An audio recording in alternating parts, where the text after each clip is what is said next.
Sa dinaranas ng bayan ngayon, sundan natin, kumapit tayo sa liwanag sa dilim.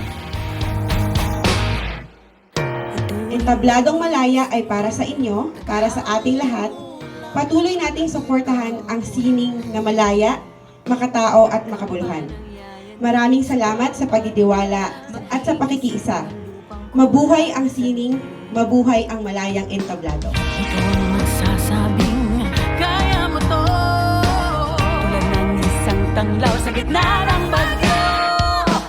Isigaw mo sa hangin, tumindig. Napakagaling po ng U Studio kasi nagawa nilang ilabas ng mga bata ang kanilang mga talento, and they did their best naman yung mga bata. Ginawa din nila ang lahat ng makakaya nila para maipakita din nila yung God-given talent. Parating mo, magiting ang bagong awitin. Ikaw, liwanag sa dilim.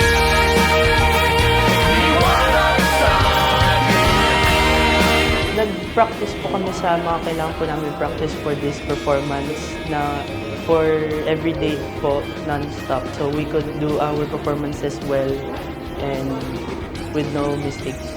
We actually saw their improvement and their progress. And aside from that, kita kasi yung passion nila dun sa ginagawa nila. So masayang makita na masaya sila sa ginagawa. tumindig at magsilbing. Ikaw ang liwanag sa dilim. Salamat, nag-enjoy kami sa napakagandang presentation ngayong araw na ito. Maraming salamat sa lahat-lahat ng magandang alaala.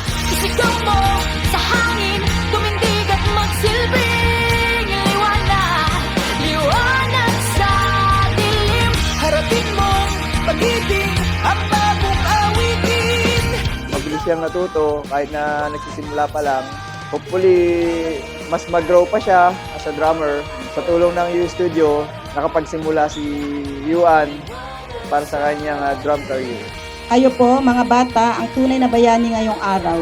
Salamat sa inyong tapang, tiyaga at pagbubukas ng puso sa pamamagitan ng sining.